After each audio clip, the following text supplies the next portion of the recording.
किस्सा है बकभूत। ये वो भूत माने जाते हैं बकभूत हॉरर स्टोरी। असम में कई भूतिया किस्से सुनने को मिलते हैं। उनमें से एक दिलचस्प और डरावना किस्सा है बकभूत। ये वो भूत माने जाते हैं जो सिर्फ मछलियां खाते हैं। असम के गुवाहाटी में बकभूत के किस्सों को बहुत अहमियत दी जाती थी। कई साल पहले दिवाली की छुट्टियों में मैं गुवाहाटी अपनी नानी से मिलने गई थी। नानी गुवाहाटी के एक छोटे से गांव में रहती थी जहां कई तालाब थे। मैं गांव के बच्चों के साथ अक्सर पास के तालाब में मछलियां पकड़ने की कोशिश करती थी, लेकिन शाम होते ही नानी मुझे घर बुला लेती क्योंकि उस इलाके में बकभूत का डर फैला हुआ था। इस बात से अनजान एक रात मैं नानी से छिपकर पास के तालाब पर चली गई। मैंने अपने दोस्तों को भी साथ चलने को कहा, पर उन्होंने मना कर दिया। जब मैंने वजह पूछी तो उन्होंने कुछ नहीं बताया। अपनी मस्ती में मैं अकेले ही तालाब के पास पहुंच गई। तालाब के किनारे मैंने एक आदमी को देखा जो बड़े अजीब तरीके से मछलियां खा रहा था। वह पूरी मछली कांटों सहित निगल रहा था और बहुत भयानक आवाजें निकाल रहा था। ये देखकर मैं डर गई और तुरंत घर वापस भाग आई। घर पहुंचकर नानी ने पूछा, इतनी रात कहाँ गई थी और इतनी डरी हुई क्यों लग रही हो? मैंने उन्हें तालाब वाली पूरी बात बताई। ये सुनकर नानी ने बकभूत का रहस्य समझाया। उन्होंने कहा, कई साल पहले एक भिखारी आदमी गांव में खाने के लिए भटकता था। एक दिन तालाब में उसका पैर फिसल गया और वह डूबकर मर गया। उसकी आत्मा आज भी वही मछलियां खाती है, इसलिए लोग उसे बकभूत कहते हैं। नानी की बात सुनकर मैं बहुत डर गई। उसके बाद मैंने कभी रात के समय उस तालाब के पास जाने की हिम्मत नहीं की। आज भी उस तालाब के पास बकभूत को देखने के किस्से सुनने को मिलते हैं। असम की गहराई में ऐसे कई रहस्यमयी और डरावने किस्से छिपे हुए हैं जो लोगों को ये सिखाते हैं कि कुछ आत्माएं अपनी अधूरी इच्छाओं को पूरा करने के लिए इस धरती पर किसी न किसी रूप में बंधी रहती हैं।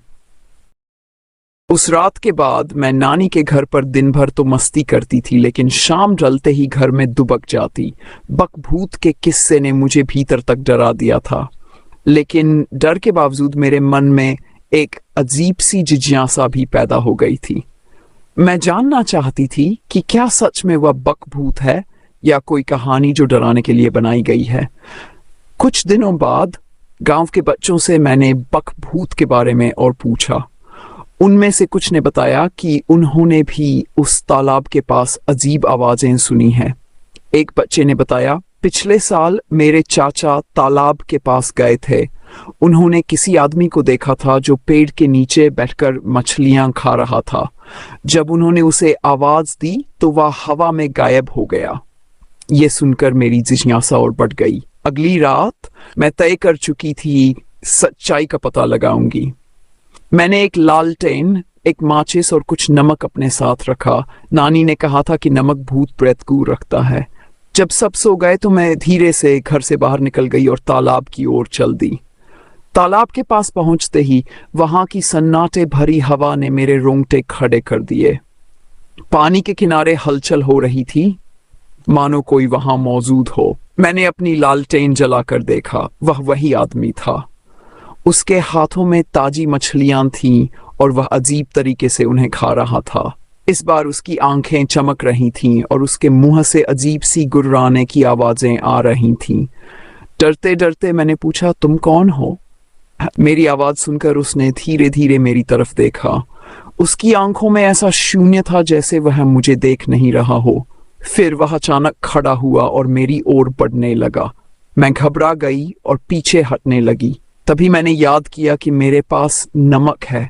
मैंने नमक उसकी ओर फेंका। जैसे ही नमक उस पर पड़ा, वह जोर से चिल्लाया और गायब हो गया। मैं चीखते हुए घर भागी। नानी ने दरवाजा खोला और मेरी हालत देखकर सब समझ गई। उन्होंने मुझे गले लगाया और कहा, मैंने तुम्हें समझाया था कि बकभूत से दूर रहना। ये आत्माएं अधूरी इच्छाओं से बंधी होती हैं, उन्हें छेड़ना खतरे से खाली नहीं। उस दिन के बाद मैंने कभी उस तालाब की ओर नहीं देखा, लेकिन गांव वालों के बीच ये चर्चा फैल गई कि बकभूत की आत्मा को कुछ समय के लिए शांत कर दिया गया है।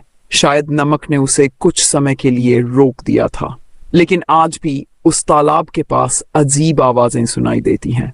बकभूत की कहानी ने मुझे सिखाया कि हर रहस्य को जानने की कोशिश करना जरूरी नहीं होता।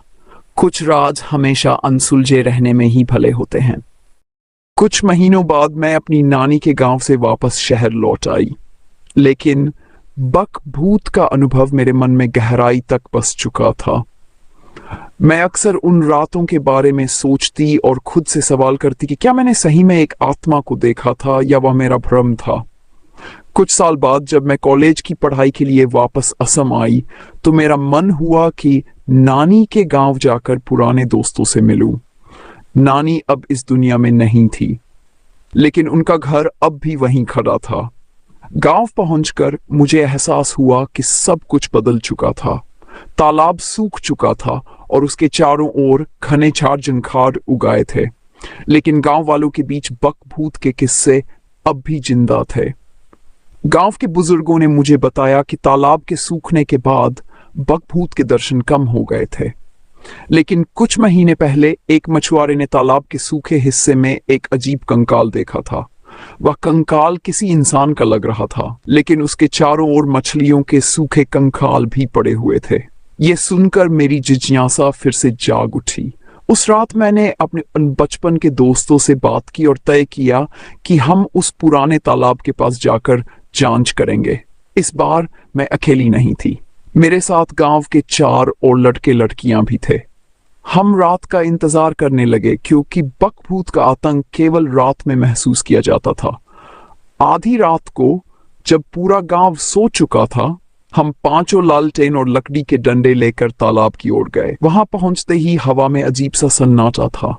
पेड़ों की पत्तियां भी बिना हवा के सरसराने लगीं। तालाब का सूखा हिस्सा अब और भी भयावह लग रहा था। तभी हमें झाड़ियों के पीछे हलचल महसूस हुई। हमने अपनी लालटेनों की रोशनी उस ओर डाली। अचानक वही अजीब आदमी झाड़ियों के पीछे से निकलकर हमारी ओर बढ़ने लगा। इस बार वह और भी डरावना लग रहा था।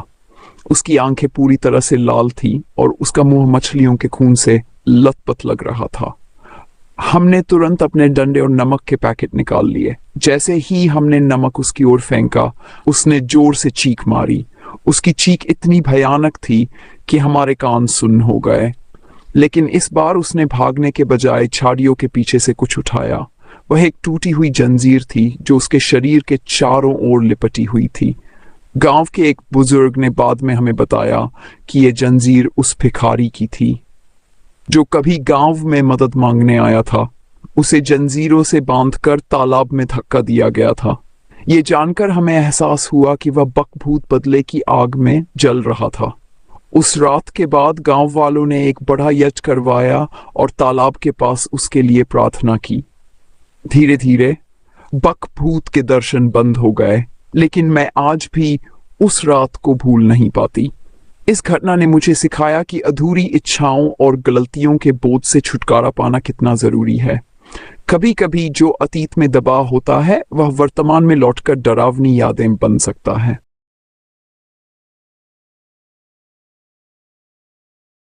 यज्ञ के बाद कुछ समय तक गांव में शांति रही, लेकिन मुझे अब भी लग रहा था कि बकभूत की कहानी यहीं खत्म नहीं हुई।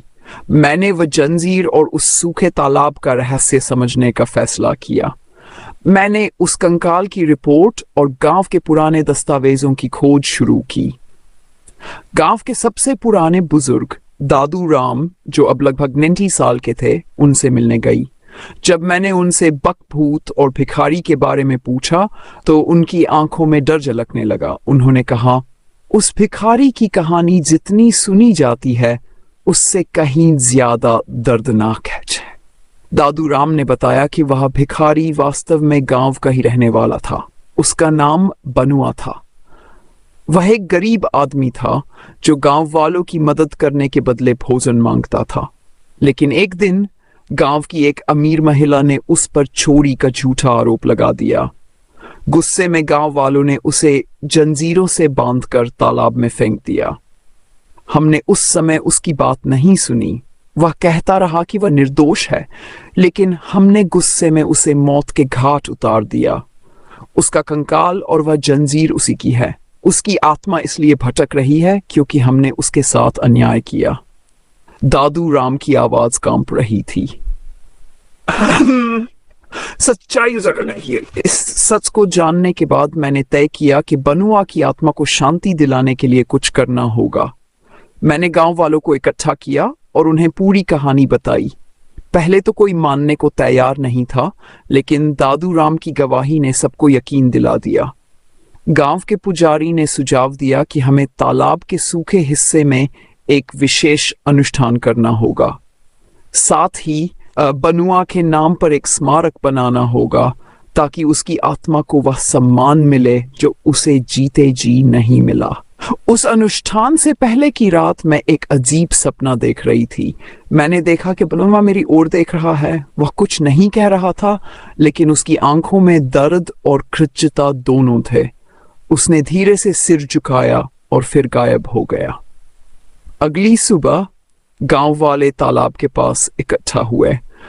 पुजारी ने विशेष मंत्रों का जाप किया और बनुआ की आत्मा से माफी मांगी। गांव वालों ने मिलकर एक छोटा मंदिर भी बनाया जहां अब बनुआ की याद में लोग दीप जलाने आते हैं। शांति का संदेश। उस दिन के बाद से बकभूत की कहानियां पूरी तरह खत्म हो गई। तालाब के पास अब कोई अजीब आवाजें नहीं आती।